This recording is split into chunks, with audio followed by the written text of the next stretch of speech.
m'appelle Nini Mouna, je suis coach motivatrice de masse et libératrice de destinée. Je voudrais vous parler de 5 astuces pour terrasser le Goliath de votre vie. Donc c'est 5 astuces pour terrasser le Goliath de ta vie. D'abord, c'est quoi le Goliath? Le Goliath, en fait, c'est un problème, une personne qui t'empêche d'aller au niveau supérieur. En fait, derrière, c'est une montagne qui t'empêche vraiment de pouvoir être libre et épanoui. C'est une personne, c'est une situation, c'est quelque chose qui est un obstacle.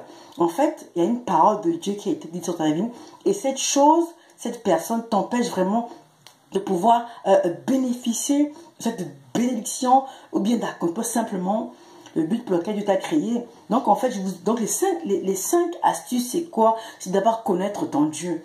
Lorsque l'on on prend l'exemple de David. David, en fait, il connaissait son Dieu. Il savait sur qui il s'appuyait. Voilà pourquoi, en fait, quelles que soient les circonstances qui pouvaient se poser devant lui, il s'appuyait sur son Dieu. D'abord, où David était où? David, avant de partir, en fait, apporter la nourriture sur le terrain de guerre à ses frères, qu'est-ce qu'il faisait? Il avait un métier. En fait, il gardait les brebis de son père. Et là-bas, il passait du temps. Il était seul avec les brebis. Il passait son temps à contempler Dieu, à le connaître, à lui parler. Il parlait de ses peurs, Donc en fait, il se fortifiait dans la présence de Dieu. Donc en fait, tu dois avoir un lieu secret où, quand tu sais que tu as une parole qui a été donnée, il faut en fait chercher Dieu. Parce que dans la prière, tu prends la parole, tu la médites, tu la manges. Vraiment, tu fais en sorte que cette parole puisse être ancrée en toi. Donc, en fait, c'est chercher à avoir une intimité avec le Saint-Esprit. Ce que faisait de David, en fait. Et quoi, la deuxième astuce, c'est quoi? C'est connaître tes forces. Ok. Tu connais ton Dieu, tu connais tes forces. Comment tu vas connaître? Comment David connaissait ses forces? David s'était enraciné au Seigneur. La parole de Dieu avait pris vie en lui. Et tu vois, vous voyez ce qui s'est passé? Quand l'ours ou bien le lion venait attaquer les brebis de son père, il avait tellement de force en lui, l'Esprit de Dieu rentrant en lui, il était avec ses bras, à main nue de pouvoir terrasser le lion et comment on appelle ça, l'ours. Donc en fait, il avait déjà un palmarès, mais personne ne savait qu'il avait un palmarès. Comme toi en ce moment, en fait, tu es dans ta chambre, tu te fortifies, tu pries. Peut-être que tu pries pour les gens sont guéris, peut-être que tu as des paroles que tu apportes, peut-être que tu es la solution pour une personne quelque part, mais parce que tu écoutes la parole de Dieu, tu te fortifies, mais personne en fait ne connaît en fait ce que tu es en train de passer. Peut-être que comme David, les gens le méprisaient sûrement, tu vois. Là, c'est pour passer maintenant à l'astuce numéro 3. David était méprisé par tout le monde. Était méprisé même par son propre père. Parce que quand le prophète Samuel est venu demander que apporte-moi tous tes fils, il a apporté tout le monde et il a même oublié le dernier, David.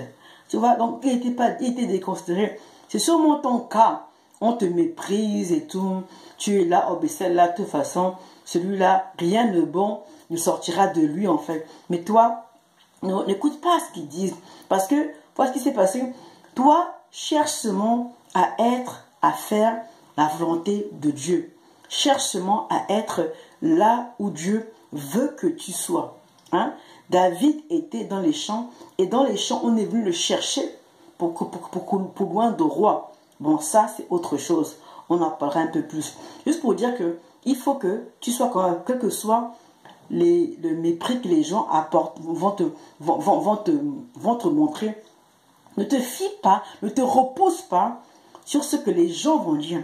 Ne t'appuie pas sur les paroles de Dieu des hommes, mais appuie-toi sur la parole de Dieu. David était méprisé, mais il s'en foutait. Même son frère, quand il est parti de déposer la nourriture à ses frères, il a commencé à demander qui sont ces personnes qui osent affronter le peuple de Dieu. Tu as vu comment ses frères, son grand frère, a commencé à dire, oh toi on te connaît. Il voulait le mépriser. Il voulait l'empêcher de pouvoir accomplir le but de Dieu pour la vie de David. Mais David a été malin. Il aurait pu se décourager, mais il n'a pas regardé à ça.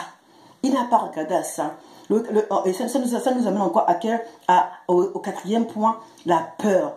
Vous voyez ce qui s'est passé? La peur peut être un point qui peut vraiment t'empêcher d'aller, de pouvoir terrasser le Goliath de ta vie.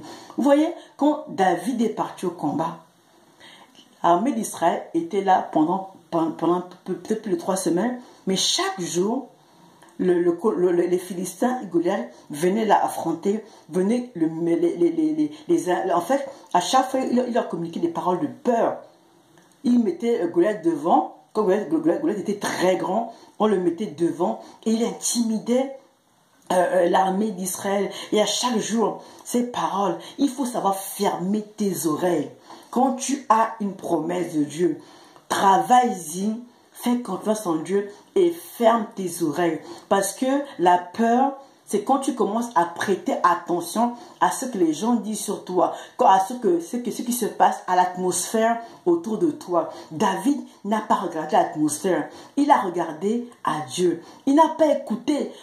Il n'a pas écouté. Même, comment il s'appelle, le roi Saül a dit, mais toi, un petit comme toi, tu peux pas. Il n'a pas eu peur. En fait, même les paroles du roi ne l'ont pas découragé, en fait. Donc toi, les paroles des gens autour de toi, même des personnes, les paroles des gens en qui tu crois fermement, ça peut être ton pasteur, ça peut être ta mère, ça peut être ton père, ça peut être je ne sais pas qui, mais que personne, aucune personne d'influence ne puisse te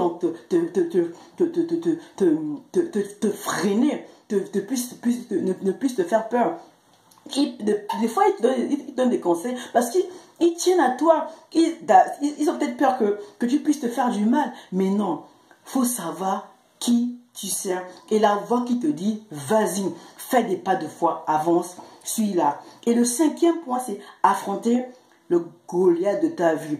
Affronter le Goliath de ta vie. Vous voyez ce qui s'est passé? David a affronté le Goliath de sa vie. Et il est allé. Et comme pas encore, quand Goliath est vers lui, il a voulu l'influencer. Mais il n'a pas regardé à ça. Il a dit, je viens au nom de l'Éternel des armées. Donc quand tu as une vision, quand tu as un but que Dieu a mis en ton cœur, mon frère, ma soeur, toi, peu importe les comités de freinage, peu importe ce qui se passe, toi, ne regarde pas à ça. Dis-toi que moi, je sais qui je suis, je sais où je vais et je sais qui m'a envoyé. Vraiment. Et l'avantage, c'est quand tu restes focalisé sur cela, tu atteins ta cible et la montagne qui est derrière toi, tu la terrasses. La montagne qui est devant toi s'affaisse. Elle devient une route sur laquelle tu passes et tu peux facilement prendre possession de ta bénédiction. Ce qui s'est passé avec David, David a réussi à pouvoir terrasser le Goliath de sa vie. Et qu'est-ce qui s'est passé? Il a été béni.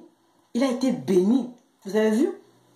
On disait que David a tué, Saül a tué 1000, David a tué 10 000. C'est par là. C'est à partir de ce moment que les gens commençaient le David qui était méprisé, il a été connu. Il a été élevé. Le roi l'a élevé. Vous avez vu? Donc, il y a quelque chose de spécial qui est dans ton cœur que Dieu a placé. Ne laisse personne te déroger de ça. Ne laisse personne te déplacer de ce que Dieu veut que tu fasses. Affronte ton Goliath. Et je t'assure que si tu affrontes ton Goliath, tu vas accomplir le but pour lequel Dieu t'a créé. Merci beaucoup de m'avoir suivi. À bientôt. Au revoir.